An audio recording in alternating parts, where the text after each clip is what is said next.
어떤 글을 보았는데 1년 중에 마귀가 제일 좋아하는 달이 12월 달이고 마귀가 제일 좋아하는 날이 성탄절이라고 합니다. 처음 듣기에는 굉장히 불편한 말이지요. 자, 성탄절은 가장 거룩하고 복된 날입니다. 아멘이지요. 하나님이 사람이 되어 오신 날입니다. 주는 사랑보다 더 큰 사랑은 되는 사랑입니다. 하나님이 사람이 되어서 이 땅에 오셨습니다. 그런데 오늘의 성탄절은 점점 예수님보다 분위기와 소비가 앞서고 있습니다. 예수님의 이름은 남아 있는데 예수님의 자리는 점점 사라져가고 있습니다. 마귀는 예수님의 탄생 자체를 가장 두려워하지만 그의 의미가 가리워질 때 가장 기뻐합니다. 오늘 우리는 예수님 없는 성탄절이 아니라 예수님으로 가득 찬 성탄절을 회복해야 합니다. 아멘. 성탄절은 하나님의 아들 독생자가 탄생하신 날입니다. 사람을 구원하시기 위해 메시아가 나신 날입니다. 우리 입장에서는 너무너무나도 기쁜 날이지요. 근데 하나님의 입장에서 생각해 보면 하나뿐인 독생자 아들을 세상에 보내신 아주 깊은 고통과 결단이 있었던 날입니다. 그 아들이 어떤 길을 갈지 어떤 고난을 당해야 할지를 하나님은 이미 다 알고 계셨기 때문입니다. 그러나 하나님은 아픔을 피하지 않으셨습니다. 사람을 죄에서 구원하시기 위해 아픔을 감당하셨습니다. 성탄의 진정한 의미는요, 임마누엘이라고 하는 이름 속에 있습니다. 임마누엘, 하나님이 우리와 함께 계시다 함이라.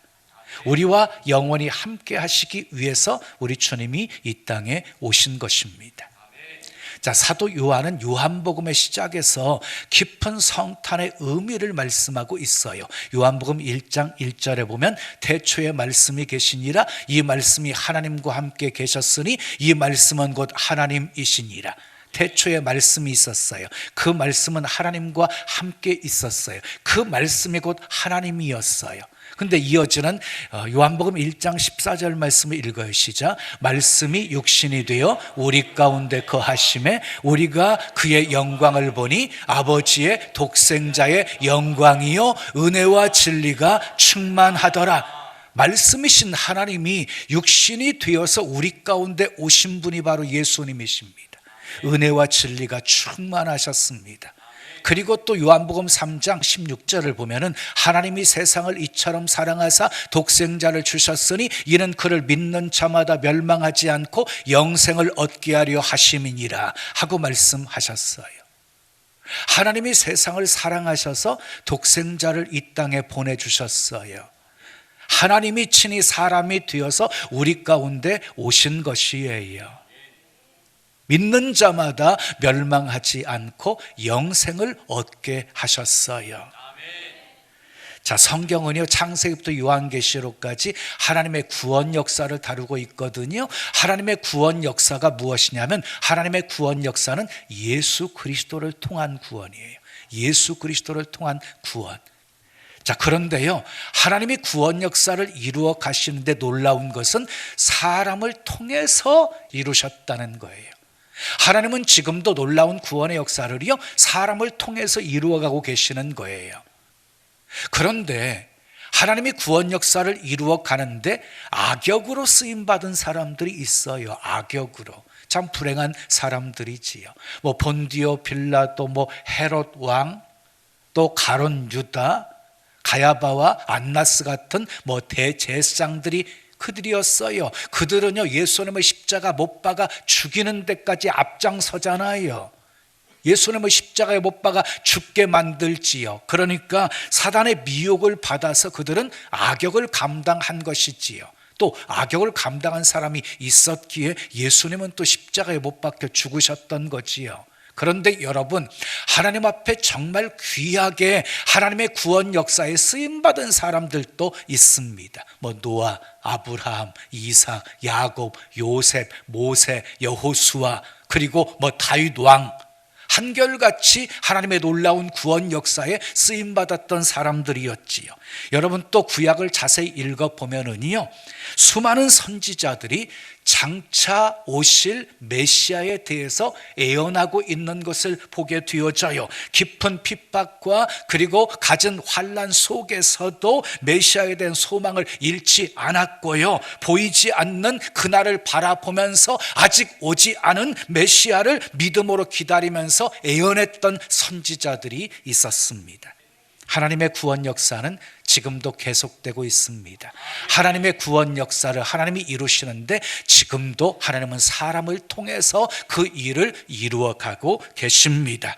여러분들은 악역 담당하지 마시고 하나님의 장중에 붙들림 바 되어서 하나님의 구원 역사를 아름답게 이루어가는 데 복되게 쓰임 받으시기를 축복합니다.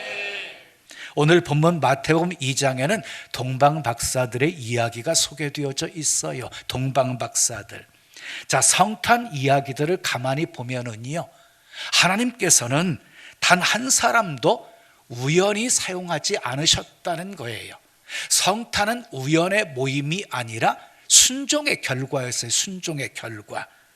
자, 마리아, 요셉, 목자들, 동방박사들 모두가 각자의 자리에서 하나님께 부름 받았을 때 믿음으로 반응했던 사람들이었습니다. 그들을 통해 예수님의 성탄이 이루어지게 된 것이에요. 오늘은 특별히 성탄절에 기억해야 할 사람들을 살펴보면서 함께 은혜를 나누려고 합니다. 첫 번째, 따라합시다. 마리아를 기억합시다. 마리아에게 가브리엘 천사가 나타납니다. 그리고 수태고지를 합니다. 네가 잉태하여 아들을 낳을 것이다. 그 이름을 예수라고 하라. 그 소리를 들었던 이 마리아 얼마나 황당했겠어요?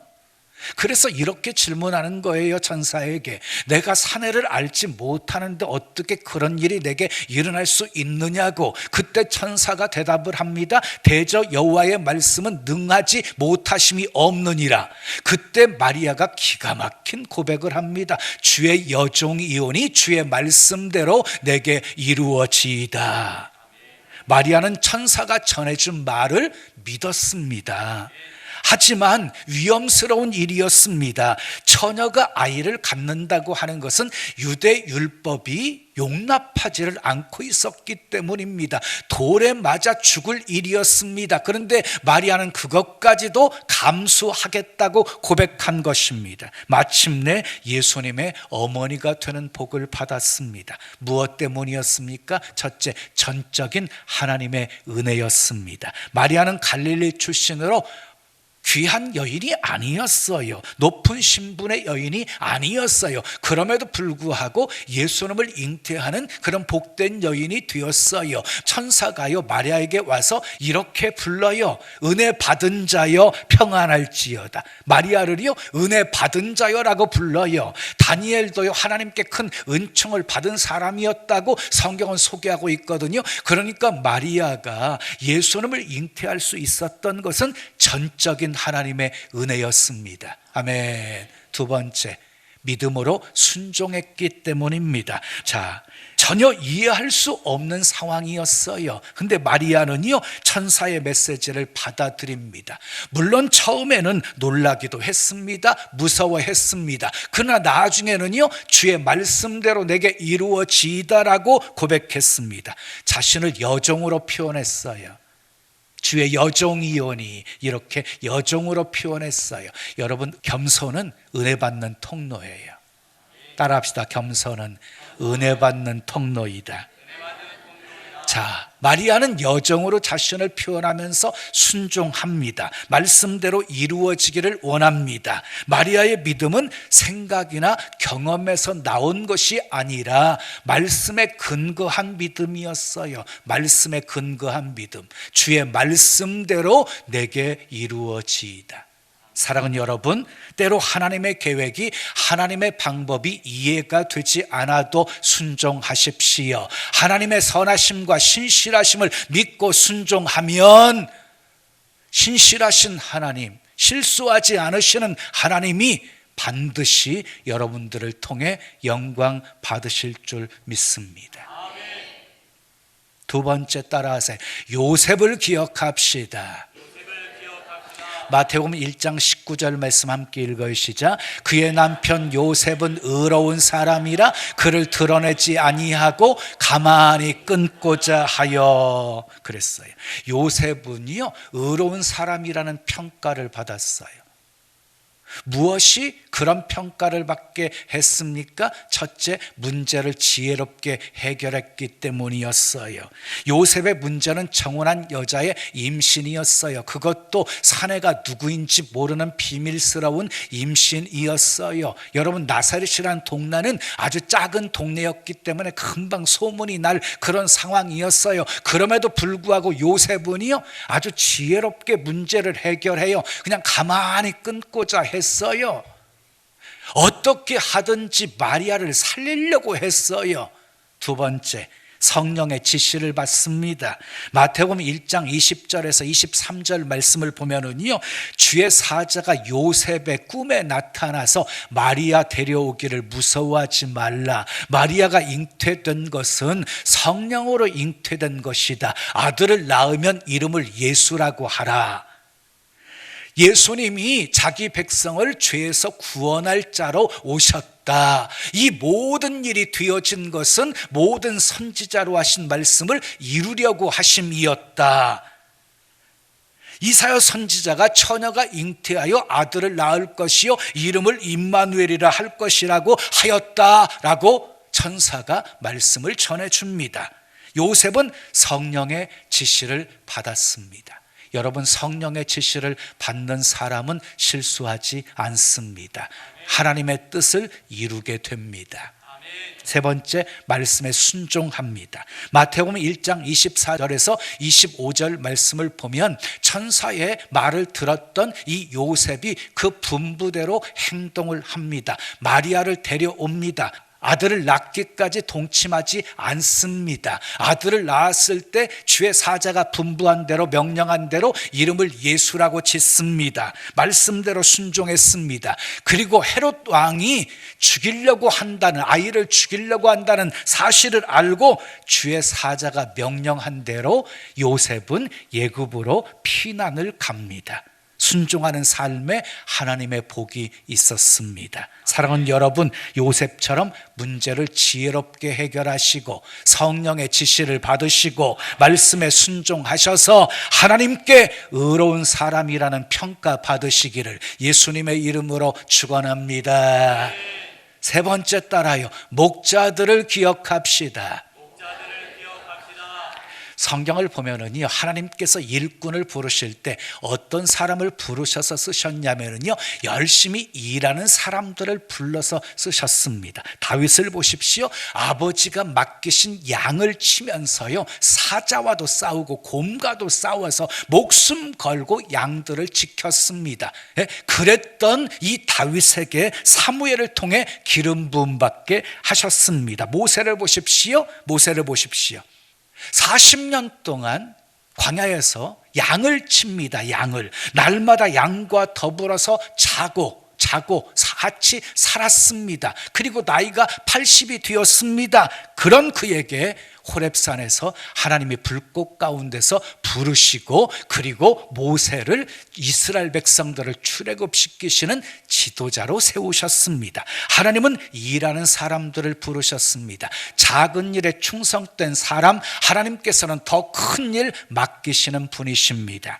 누가복음 2장 8절을 보면 목자들이 밤을 새워가면서 양을 지키고 있을 때 그런 그들에게 천사들이 나타나서 성탄의 기쁜 소식을 전합니다. 보라, 내가 온 백성에게 미칠 큰 기쁨의 좋은 소식을 너희에게 전하노라. 오늘 다윗의 동네에 너희를 위하여 구주가 나셨으니 곧 그리스도 주시니라. 너희가 가서 강보에 쌓여 구유에 누워있는 아기를 보리니 이것이 너희에게 표적이니라 하더니 호련히 수많은 천군이 그 천사들과 함께 하나님을 찬송하여 이르되 지극히 높은 곳에서는 하나님께 영광이요 땅에서는 하나님이 기뻐하신 사람들 중에 평화로다 하니라.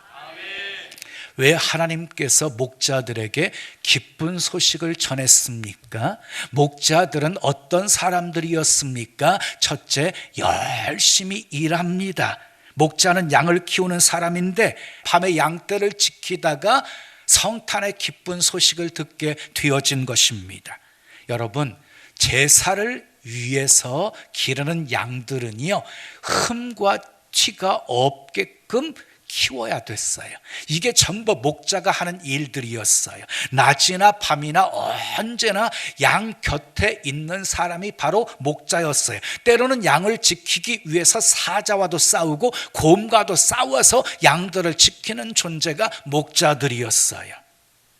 자, 두 번째, 듣고 실천합니다. 목자들은 직접 천사를 보았습니다. 천사를 통해서 성탄의 메시지를 들었습니다. 천군 천사들이 합창하는 소리도 들었습니다. 목자들은 가만히 있지 않았습니다. 서로 베들레헴에 가자고 말합니다. 그리고 지체하지 않고 빨리 가서 마리아와 요셉과 구유에 누인 아기 예수님을 찾습니다. 그리고 마리아와 요셉에게 천사들이 전해준 메시지를 전합니다.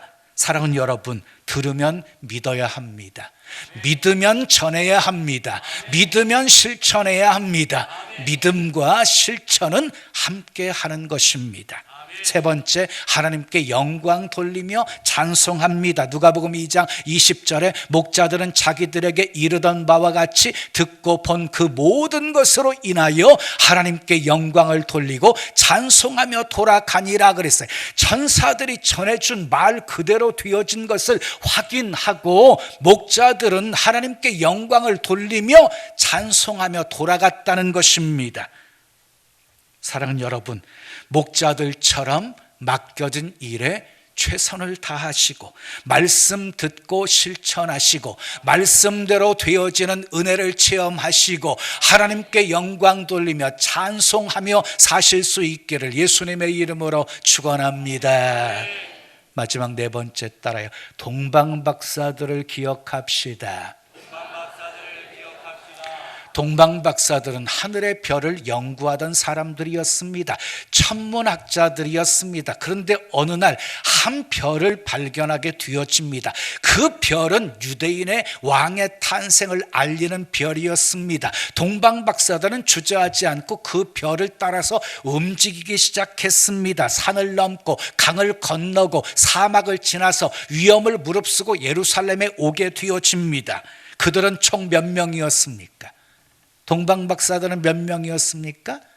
황금, 유황, 몰약을 가지고 왔으니까 세 사람이었습니까? 알 수가 없습니다. 마태복음 2장 1절은 박사들이라고 그냥 복수로만 쓰여져 있습니다. 뭐 세 명인지 몇 명인지 알 수 없습니다.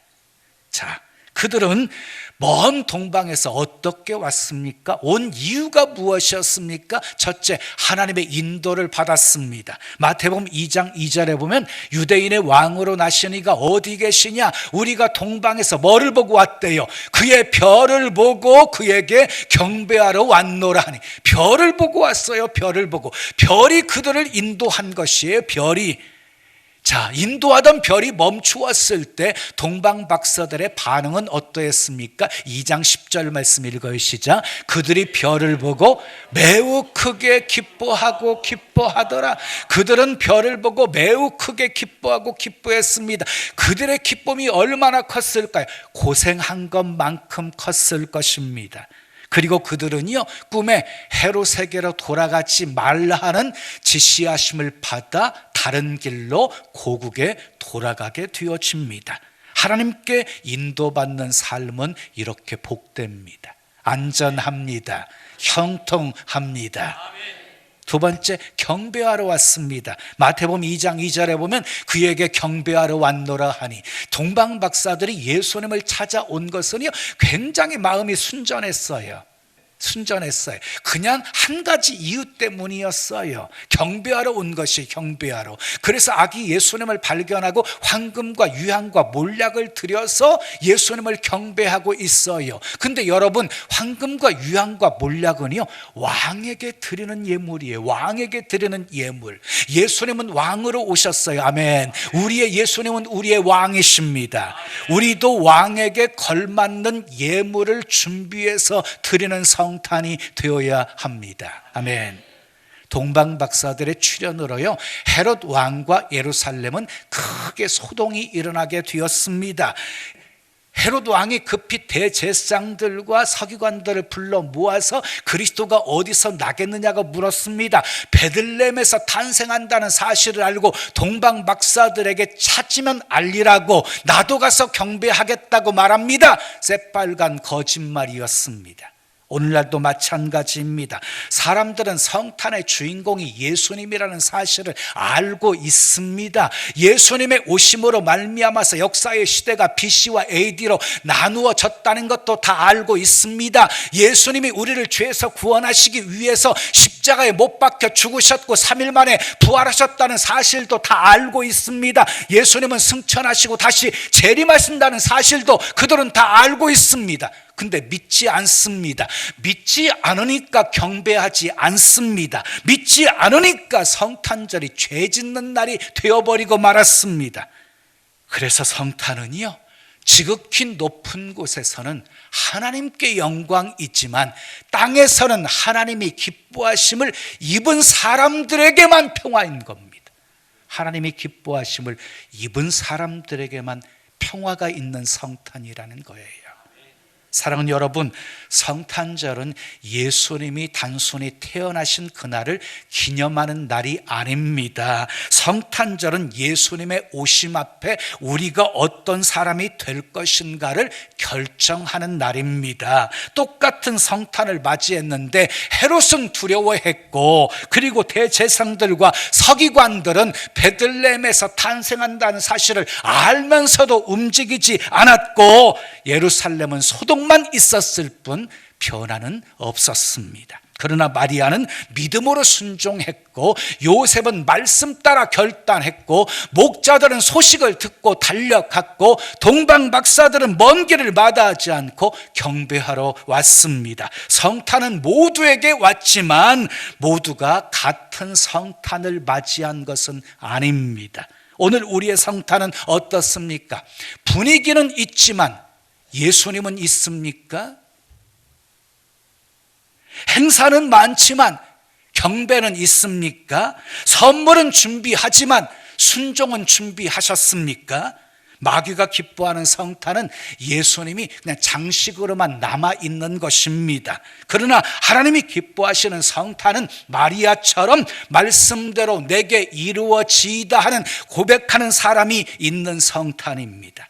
요셉처럼 손해를 감수하고라도 말씀에 순종하는 사람이 있는 성탄입니다. 목자들처럼 듣고 보고 전하고 찬송하는 사람이 있는 성탄입니다. 동방박사들처럼 예수님 앞에 무릎 꿇고 경배하는 사람이 있는 성탄입니다. 그런 성탄을 하나님은 기뻐하십니다. 사랑하는 여러분, 첫 번째 성탄절이 아름다울 수 있었던 이유는 환경이 좋아서가 아닙니다. 하나님의 부르심에 믿음으로 응답한 사람들이 있었기 때문이었습니다. 마리아를 기억합시다. 요셉을 기억합시다. 아멘. 목자들을 기억합시다. 동방박사들을 기억합시다. 이제 매년 돌아오는 성탄절 우리가 아름답게 만들어 갑시다. 예수님으로 가득 찬 성탄 만들어 갑시다. 소비가 아니라 순종으로, 분위기가 아니라 경배로, 전통이 아니라 믿음으로 성탄을 맞이합시다. 그래서 지극히 높은 곳에서는 하나님께 큰 영광이 되어지고, 그리고 땅에서는 하나님이 기뻐하신 사람들 중에 참된 평화가 가득한 복된 성탄 되기를 예수님의 이름으로 축원합니다.